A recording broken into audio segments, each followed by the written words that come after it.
지금 대한민국의 가장 큰 이슈가 뭡니까? 부정선거 논란이 있죠. 그리고 중국과의 이념적 침투에 대한 대한민국의 체제 전환의 위기 상황, 그리고 사법부, 입법부, 언론을 장악한 반국가 세력에 의해서 대한민국 근본이 위협받고 있음을 대한민국 국민들은 안다라는 것이죠. 반갑습니다. 김영윤 TV입니다. 50일 조금 대선이 다가오고 있습니다. 결국은 말이죠. 남은 한 달. 선정된 후보에 집중해야 되는 거죠. 지금은 워밍업 시간입니다. 그런데 그 마지막 한 달에 대한 이 불안감에 대한 해소가 없이는 우리가 과연 그 마지막까지 승리를 이룰 수 있을까? 윤석열 대통령의 비상계엄 후에 한남 대첩을 이어가고 여의도 광화문의 한 점으로서 윤석열 대통령에 대한 탄핵이 잘못된 것이다. 대통령의 고유 권한에 대해서 사법부 영역에서 이렇게 저렇게 뭐 할 필요가 없다. 이거 자체가 각하되어야 된다라고 외칠 때 그때의 그 불안감을 계속 안고 가고 있는 것 같습니다. 오늘 더욱더 불안하게 하는 선관위의 메시지가 있었습니다. 선관위에서 이런 메시지를 던지는 이유가 뭘까? 더욱더 보수 유권자들을 불안하게 만드는데요. 검증 없는 선거. 우리는 믿을 수 없다라는 겁니다. 윤석열 정신을 계승할 보수의 깃발은 정말 누구일까요? 그 깃발을 들고 전투에 임하는 이제 보수의 후보자는 말이죠. 이런 불안감을 안고 있는 국민들에게 제대로 된 메시지를 던져야 할 것 같습니다. 선관위가 직접 메시지를 냈는데요. 이거 이상합니다. 중앙선거관리위원회가 이례적으로 선거와 관련된 전산 조작은 기술적으로 불가능하다. 허위사실 유포에 대해서는 형사상 책임을 묻겠다라고 했습니다. 입틀막 정치를 하고 있다라고 저는 생각을 하는데요. 뉴시스 보도에 따르면요. 최근 제기되는 부정선거 주장은 객관적 근거 없이 전산 조작 등 불가능한 내용을 기반으로 한다. 사실관계에 대한 명확한 이해 없이 여론을 호도하고 있다라고 밝혔습니다. 여러분 뭔가 좀 이상하지 않습니까? 아직 대선이 끝나지도 않았고 구체적인 의혹도 제기되지 않은 상황에서 선관위가 먼저 조작은 없다라고 외치고 있는 겁니다. 지금 국민들은 말이죠. 선관위에게 틀렸다라고 하는 게 아니고 국민이 불안하고 있는 그런 부분에 대해서 검증이 필요하다라고 외치고 있죠. 그런데 선관위는 야 없어? 그런 말 하는 사람 다 처벌하겠어? 민주당과 같은 그 카톡 검열과 그런 느낌이다라는 거죠. 말하지 마, 입 닫어, 뭐 이런 느낌. 국민이 선관위의 말이 틀렸다는 게 아니라 단정 짓는 게 아니죠. 불신하고 있는 건데 이런 이례적인 발표를 한다? 그 타이밍이 불안감을 가지고 있는 이 대선판에 이상하다라는 거죠. 왜 선관위가 이런 직접적인 메시지를 냈을까요? 왜 이 발표가 오히려 국민들의 불신을 키우고 있는 것일까요? 그리고 미국과 중국에서 실제로 벌어진 부정선거 개입 사례에 대해서도 우리가 좀 챙겨 볼만하죠. 이 모든 흐름이 하나로 연결됩니다. 공정성을 주장하는 것이 아니라 증명되어야 한다라는 것입니다. 오늘 그 진실의 문을 열어볼까 하는데요. 구독과 좋아요 버튼 꼭 눌러주시고요. 끝까지 시청 부탁드리겠습니다. 큰 힘이 되고 있습니다. 저는 이 선관위의 해명이 뭔가 좀 구차하다 이런 느낌이 있는데요. 선관위의 말이 신뢰받지 못하는 이유는 우리가 그동안에 선관위를 봐왔다라는 거죠. 가장 중요한 대선, 윤석열 대통령과 이재명과의 대선에서 속구리 투표함이 등장하기도 했었고요. 종이백에 담겨진 대한민국 국민의 소중한 한 표 한 표 가 담기기도 했었습니다. 자, 선거와 관련한 전산 조작은 기술적으로 불가능하다. 뉴시스 보도가 오늘 4월 9일자에 있었는데요. 근거 없는 허위사실 유포에 대해서 형사 책임을 묻겠다라고 중앙선거관리위원회에서 이런 이야기를 했습니다. 강경한 메시지를 낸 게 이번이 사실 처음은 아니죠. 그런데 그 강경함이 불신을 지우기보다는 국민의 의심을 자극하고 있다라는 겁니다. 왜냐? 그동안의 선관위의 꼬라지가 그랬다라는 거죠. 조작은 없다라고 선언만 할 뿐 검증은 가능하다라고 말하지 않기 때문입니다. 검증하고 다 털자라고 해도 우리는 안 했는데 부정선거는 없었고 부실은 인정해. 이런 식으로 말 돌리고 피하기만 바빴죠. 지금 국민이 있잖아요. 선관위 자체를 또는 뭐 이 선거 자체를 부정하고 범죄자로 몰려고 하는 게 아니라 검증의 기회를 달라라고 요구를 하고 있는 겁니다. 좀 보자고. 좀 말해줘. 제대로 검증해보자는 건데 왜 그게 안 돼? 왜 안 돼? 라고 묻고 있는 거죠. 캐나다의 이 부정선거의 개입에, 이제 중국발 개입에 대한 의혹은 사실로 드러났습니다. 2024년입니다. 3월에 캐나다 공공조사기관은 공식 보고서를 통해서 2019년과 2021년 캐나다 총선에 중국 정부가 실질적인 선거 개입을 시도했다라는 사실을 인정했습니다. 중국 외교관이 특정 친중 후보를 돕기 위해서 자금을 전달하고 지역 커뮤니티를 통해 가지고 여론을 조작했습니다. 이게 딱 들켰다라는 말이죠. 그 결과가 어땠냐? 트루도 총리가 사과를 하고 사퇴를 했습니다. 그리고 관련 기관들은요, 재발 방지를 위해서 법적 개혁에 착수했죠. 이 사건은 전 세계 민주 국가들이 외부의 세력의 개입이다. 이것이 가능하다. 근데 중국발 선거 부정은 있었다라는 게 드러난 상황입니다. 현실적 위협에 대해서 어떻게 대응하는지에 대해서도 잘 보여준 예가 아닌가 싶은데요. 이 캐나다 같은 경우는 좀 선진적인 것 같습니다.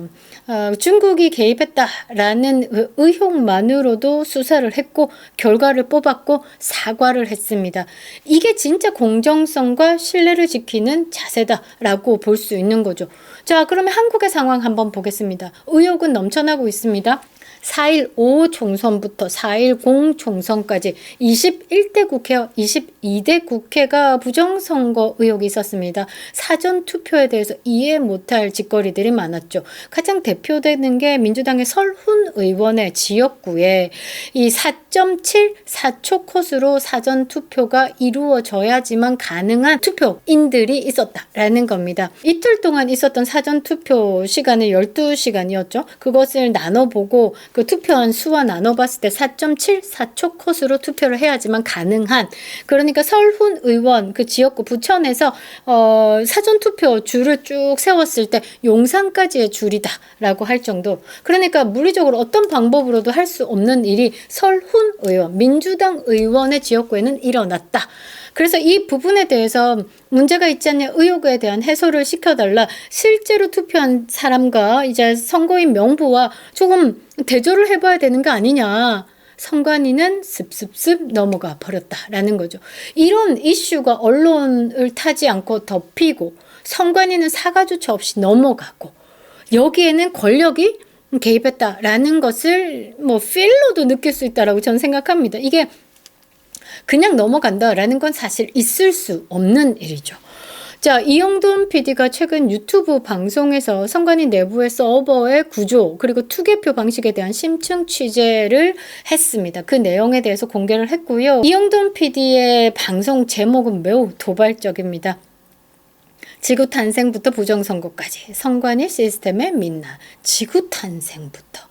아주 불가능한, 지금 현실의 사회에서 지구 탄생의 시작을 볼 수 없는, 그러니까 저는 이 지구 탄생부터 부정선거를 연결했다라는 건 일반 국민은 알 수 없는 그런 깊은 영역에 알 수 없는 그런 영역이 있다라고 저는 생각을 했습니다. 왜냐하면 지구 탄생의 그 시간을 지금 현재의 우리 뭐 살고 있는 인간들은 느끼고 보고 할 수 없는 거죠. 그냥 예상만 가능할 뿐이다라는 겁니다.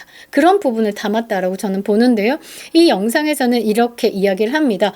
선관위 서버는 외부망이 아닌 내부 독립 서버로 통제가 되면서 누가 언제 접근했는지 로그가 남지 않는 구조다. 이건 조작이 있었다라는 말이 아니라 조작이 가능할 수 있다라는 불안감을 주는 시스템이다. 반대로 좀 해석해 보면요. 조작 가능할 수 있는 시스템이기 때문에 조작이 되었다. 그런데 로그가 남지 않는 구조이기 때문에 누가 언제 접근했는지 전혀 남지 않는다. 그런데 이게 외부망이 아닌 내부의 독립 서버로 통제가 됐기 때문에 내부자의 가담으로 가능하다. 이렇게도 저는 해석이 되더라고요. 자, 그리고 이영돈 PD가 사전투표와 당일투표 간의 표심이 지나치게 다르다라는 점, 그러니까 이게 통계학적으로 좀 비슷한 느낌이 있어야 된다라는 거죠. 이것을 덮기 위해서 언론과 민주당, 그러니까 좌파 진영이 어떤 프레임을 또 썼냐면요. 사전투표는 적극적인 투표 성향을 가지고 있는 이 민주당, 이 좌쪽 진영에 유리하다 라면서 애써 그 수치에 대해서 조금 합리화시키기 위해서 그런 사전투표에 대한 멘트를 엄청 많이 했었거든요. 그런데 말이죠. 심해도 너무 심하다라는 겁니다. 지지율 곡선이 수학적으로는 부자연스러울 정도로 일정하다. 분석을 제시하면서 통계적 패턴의 비정상성을 고발했습니다. 그런데 이런 목소리에 대해서 선관위가 사실 무근이다라는 말만 되풀이하고 공식적인 감사나 외부 검증도 허용하지 않고 넘어가 버렸다라는 거죠. 캐나다는 개입 정황만으로도 조사를 했습니다. 그런데 한국은 대한민국 국민이 부정선거에 대한 의혹을 제기하고 이 검증의 차원이다라고 하면서 요구를 해도 음모론으로만 몰고 가고 피해 다니기만 바쁘다라는 거죠. 이 차이는 단지 제도나 기술의 문제가 아니다라고 저는 생각을 합니다. 정권과 기관이 민심을 얼마나 두려워하는가의 차이가 난다라고 저는 생각을 합니다. 아직도 민주주의는 하하라는 평가를 받을 수밖에 없는 거죠. 검증은 말이죠. 불신이 아니라 신뢰의 시작일 수 있습니다. 우리가 계속 묻는 게 조작이 됐느냐 안 됐느냐 이게 아니죠. 조작 가능성을 배제할 수 있느냐 그리고 이런 질문이 결코 반헌법적이지는 않습니다. 국민으로서 내 한 표가 지켜지는 것인가 아니면 이게 누군가에 의한 조작으로 내 한 표가 사라지느냐 이것에 대해서 나는 알고 싶다라고 하는 거죠. 이 질문 자체가 민주주의에 대한 모독도 아닙니다. 민주주의를 지키기 위한 최후의 방어선이죠. 내 한 표가 제대로 행사해야지. 선거가 뭡니까? 민주주의의 꽃이죠. 그런데 그 꽃을 훼손한다라는 겁니다. 선관위가 주장하는 기술적 조작은 불가능하다라는 이 말은 말이죠. 검증을 하자라는 것에 그냥 답변으로 대체할 수는 없는 겁니다. 신뢰는 절차에서 나오는 것이지 뭐 성명 발표 이런 것에서 나오는 건 아니죠. 까봐. 국민들 앞에 까. 안 까니까 의심을 가지고 있고 못 간다라고 생각을 하고 있고 얼마나 많은 거짓을 담고 있느냐에 대해서 계속 의혹의 눈초리로 볼 수밖에 없다라는 겁니다. 검증을 두려워할 이유가 없다라는 거죠. 만약에 정말로 조작이 불가능하다라고 하면 로고 공개하면 땡입니다. 만약에 모든 과정이 안전하다라고 하면 외부 감사 받으면 땡입니다.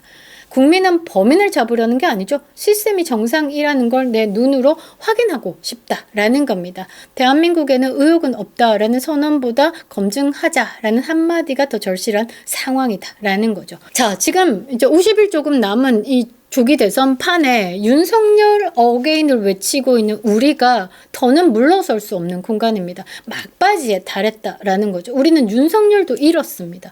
그래서 윤석열 어게인이라고 부르는 이유는 윤석열에 대한 정신을 계승하는 계승자를 찾고자 하는 겁니다. 단순한 정권 교체가 아닙니다. 지금은 우리가 기다리는 건 윤석열 대통령이 마무리 짓지 못하는 걸 탁 토스 받아서 이어갈 사람을 필요로 한다라는 말이죠. 이번 대선에선 말이죠. 보수 진영이 내세워야 할 후보는 단지 이길 수 있는 후보는 아니다라는 겁니다. 윤석열이 상징했던 정의, 공정, 자유의 정신을 온전히 담아낼 사람이다라는 것이죠. 국민은 지금까지 겪어온 게 있기 때문에 더 이상 포장된 이미지에는 속지 않겠다라는 거죠. 지금 대한민국의 가장 큰 이슈가 뭡니까? 부정선거 논란이 있죠. 그리고 중국과의 이념적 침투에 대한 대한민국 체제 전환의 위기 상황, 그리고 사법부, 입법부, 언론을 장악한 반국가 세력에 의해서 대한민국 근본이 위협받고 있음을 대한민국 국민들은 안다라는 것이죠. 그래서 보수는 결집하고 윤심을 담은 더욱 강한 후보를 세워서 대한민국 국민들 앞에 약속을 해야 된다라는 거죠. 나는 다시는 이 나라에서 선거가 조작되는 것에 의심을 받지 않도록 하겠다. 그리고 나는 이 땅에 홍콩처럼 자유가 짓밟히는 반국가 세력에 의해서 나라가 좌지우지가 되는 것을 완벽히 걷어내겠다. 윤석열 대통령이 말씀하신 거죠. 그리고 윤석열 대통령이 끝내 이루지 못한 개혁을 반드시 완수하겠다. 와, 대한민국이 의도된 방향으로 조작되는 대선을 눈앞에 두고 있습니다. 아직 늦지 않았죠. 윤석열 어게인을 외치고 있는 우리는 진실을 요구하고 있고 정의를 외치고 있습니다. 검증을 통해서 신뢰를 되찾고자 하는 거죠. 그리고 이제 대한민국의 국민들의 보수 유권자들의 이 의지를 담아서 한 명의 후보에게 투척을 하는 거죠. 그 하나의 깃발 아래 모여야 할 시간이다 라는 겁니다. 그립다 윤석열, 김영윤 TV였습니다.